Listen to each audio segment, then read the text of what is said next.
Greetings, dear, beautiful, precious spirit soul that you are. Wow! The wind is blowing, the snow is on the ground. It's great. Feels fabulous. Well, I've always been a thrill seeker. Well, if I'm going to be here, I might as well be alive. You know what I mean? Hey, my topic is, what is the new prosperity renaissance? What does that mean, the new prosperity? Okay, well, as many of you may know, my being a prosperity teacher, because what it really meant was to have relentless enthusiasm and to go forth to do what you want. That's really all that it meant. But in the old prosperity, we were always identifying prosperity with money, gold, silver, stuff, properties, things, all the stuff that money, that we could buy, whether it was food, the latest refrigerator that thinks for itself pretty soon, and tells you what to buy and what not to buy. This is absolute insanity. But anyway, what happens is,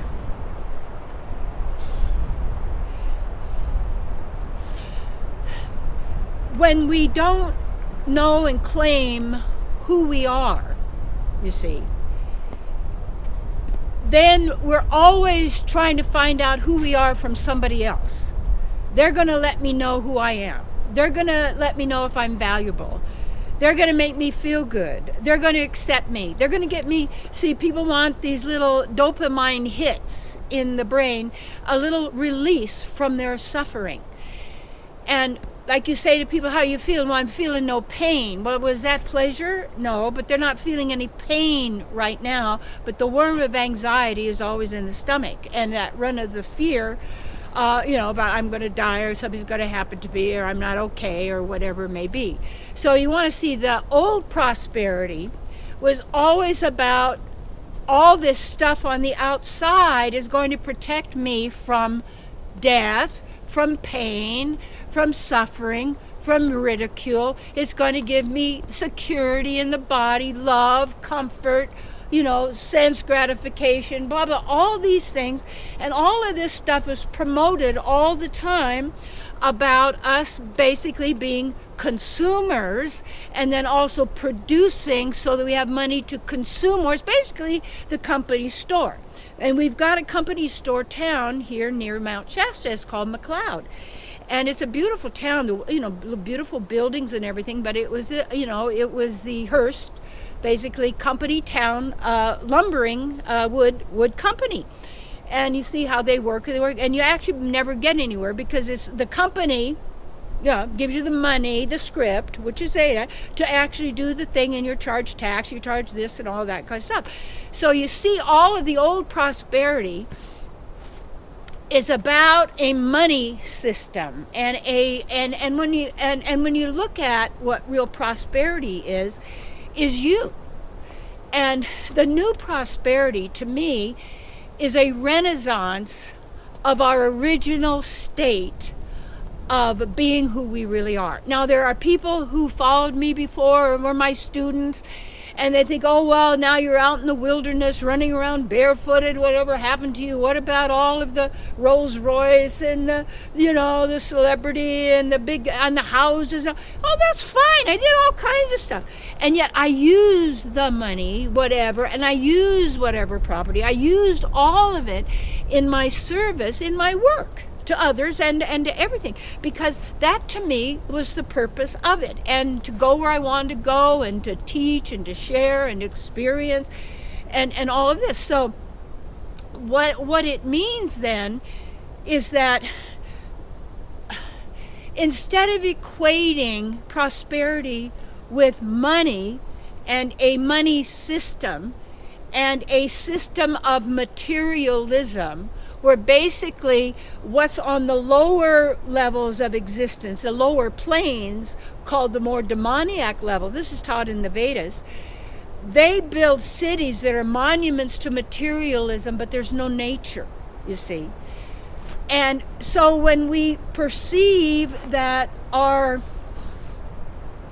real wealth, in a sense, that what is real prosperity, is health. Good feeling great. It's knowing who we are.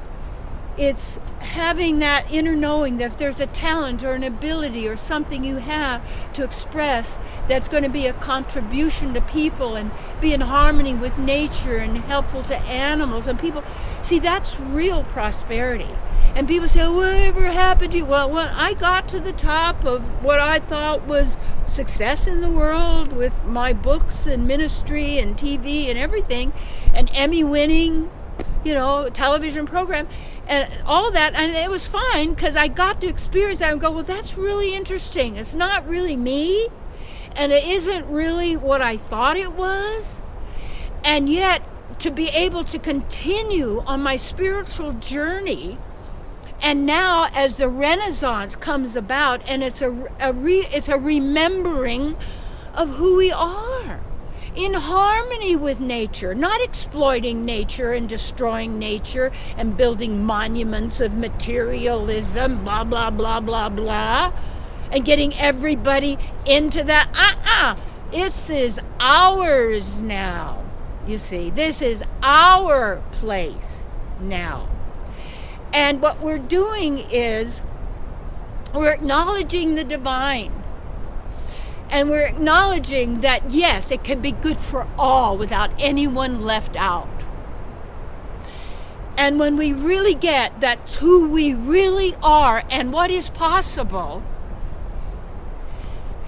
then we start, and then we acknowledge that and we live it and we start being that now, you see.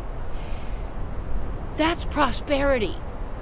And it's like, for me, it's like really, I live in this old house, like it's 130-year-old farmhouse. It has some ghosts in it. I think a couple hang out here and there.